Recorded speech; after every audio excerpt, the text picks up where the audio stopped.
Hello there. Welcome to my YouTube channel. Well, today is January 1st, 2025. I'm a brand new investor. I'm still calling myself that. You can see what these screenshots here on the left. I started my journey last year, 2024. I started in May, and this portfolio is all about dividend income.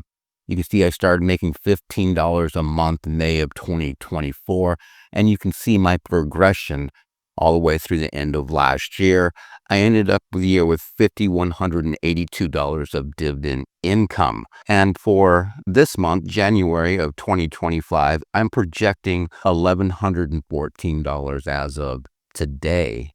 And so how am I getting to that $1,114? Well, let's take a quick look at this little spreadsheet here. I only have 5 positions in my Fidelity portfolio. 2 from Roundhill, the QDTE and the XDTE, and 3 from YieldMax, the Misty, Coney, and YieldMax. Now, for both QDTE and XDTE, they're going to have their weekly pairs, and they have 5 paydays, 5 Fridays in January. I'm thinking if they can average $1.10 each per month, which is, I believe, 22 cents per week, I'll get paid out X amount of dollars. For Misty, for the January declaration, the dividend distribution, I'm thinking $2.25 conservatively. For Coney, I've plugged in 80 cents for the dividend, and for YieldMax, which is a weekly pair, I'm just lowballing it. Hopefully it'll pay 15 cents a week.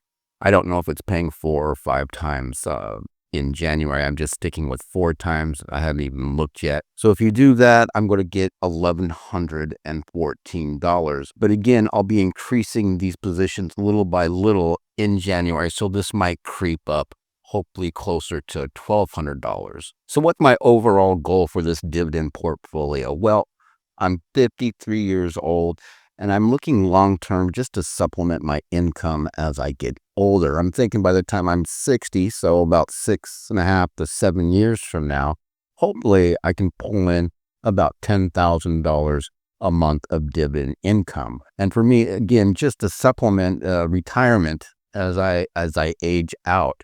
So if I get $10,000 a month, I'm thinking $3,000 for income, $3,000 for taxes, and $3,000 just to reinvest. That's a long time off. Still have my day job. And hopefully I can do more than $10,000 a month by the time I'm 60. I don't see why not. It's just about staying the course and not to panic when the market is down like it is right now. But that's my overall goal, just to supplement my income. And in 2024 is, I did a lot of practicing, a lot of trial and error. I bought and sold everything, some at losses, some with a win. For example, the losses in AMD, I think I took a $2,500 hit when I decided to pull out of it. And for the win, I was able to catch the Coney and Misty uptick in September and October, where I pulled in some really good money to offset that AMD loss and to even be more positive and gain and grow my portfolio. And so there you kind of have the overall goal for what I'm trying to do with this account. Okay, so let's go over the portfolio review. What we're looking at here is a screenshot of December 31st, 2024, the last day of the year. And you can see the 5 positions there. And we've been going down this past, couple weeks. I think December 16th, everything just started to correct. People taking profits, companies taking profit, all the news out there is making everything trending downward in all the markets. So, of course, that means my account is going down right with it. Now, you can see QDTE from Roundhill. That is my biggest holding, a little bit over $13,000, 330 shares.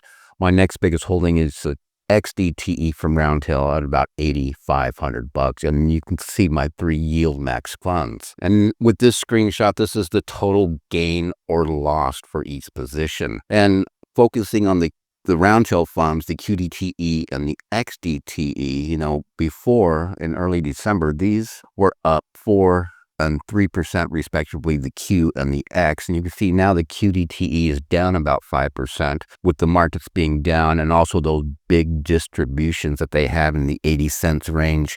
And then the same with the XDTE with those big distributions in the 60 cents range, market being down. You can see down just about 5 and 3% respectively. I expect these to go up over time. Hopefully, it won't take too long for me to get even again and get those weekly dividends and stay at least capital flat. But I'm hoping they'll be up 2 to 3% moving forward. Coney, you can see I'm down big time, 13.5%. And Misty, which I just opened up on December 26th, so just less than a week ago, I'm down almost 12%. If it keeps going down, I'm just going to kind of, DCA or whatever you want to call it, and bring my average cost down, build some shares in Misty, so when it does go back up, it's related to Bitcoin, MicroStrategies, the whole 9 yards. It's going to have wild swings up and down. And then as far as YieldMax, I don't think that's, even though it's down 7%, it's not too volatile.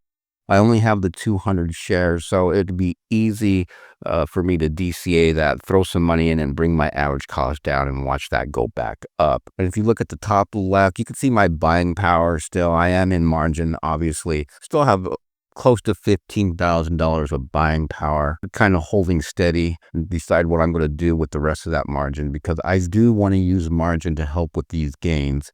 It's just a matter of being smart enough of where to buy it. All right, let's take a look at these 5 positions. Let's start with Coney from YieldMax. You can see I haven't even collected a dividend yet from Coney. Purchased my first 100 shares on December 13th, another 100 on December 19th. Total of 200 shares. You can see my average cost at $15.07. Coney down pretty good on Friday, 28 cents, finishing off at $13.04. The next is another YieldMax fund. It is Misty. You can see I have 125 shares, down 12% just about, or $433. It was down big time on Friday, $1.17, and finished the day at $26.31. Again, I'm going to keep buying this as it goes down just to decrease my average cost right here. You can see at $29.76. Hey, at least I'm in the 20s. And then the third YieldMax fund is YieldMax. You see the 202 shares, an average cost of $18.24. And again, with the markets going down in general, YieldMax went down 13 cents on Friday, finishing off at $16.95. And now with the Roundhill funds, you got the XDTE, almost 170 shares. You can see my average cost at $51.93. A total gain or loss of $300, or about 3.5%. It's the only thing that went up on Friday. It went up 5 cents and finished the day at $50.16. Now we know the Roundhill funds are going to be ex-dividend on January 2nd. I think it's in the 30s and 20-cent range respectively. And then my last position, my biggest position, the QDTE, 330 shares. You can see my average cost of $42.08. I'm down almost $700, or about 5%. And you can see on Friday, it was down 22 cents and finished the day off at $40.02. Now, going back to this screenshot, where you can see my total gain and loss, you can see the dollar value I have in each position. If we were to add up all those dollar amounts in those 5 positions, you would get a total of $31,081. And this net debit up here, this is how much margin I'm using, $11,375. And for an example, if I were to liquidate all 5 positions, my brokerage account at Fidelity would get their $11,375 back, and I'd be left with $19,706. And then one final screenshot of my portfolio. You can see the overall gain or loss. I'm looking at these numbers here. I'm down 6.74%, or $2,200. Now, in 2024, I've been down as much as 18%. And up until recently, for a good 8 to 10 weeks, I've been positive 2 to 3%, because the Roundhill funds, the XDTE and the QDTE, have been positive. So I want to get this back at least to 0%. Major goals up 2 to 3% while getting those weekly dividends from Roundhill and YieldMax. And again, I'm playing with some pretty volatile ETFs from YieldMax with Coney and Misty. So I don't have huge positions, what am I, in the $3,000 range for Coney and Misty. So see how it plays out. But I guess you can say that this is a fairly aggressive portfolio, maybe a little bit high risk, but I'm just going to let it ride and try and increase those monthly dividends. And that's because the long-term goal is just to keep making more monthly dividends so that when I'm an old man, I can have maybe at least $10,000 a monthly income just to supplement my living style. Folks, thanks for watching. And as always, I'll see you in the next video.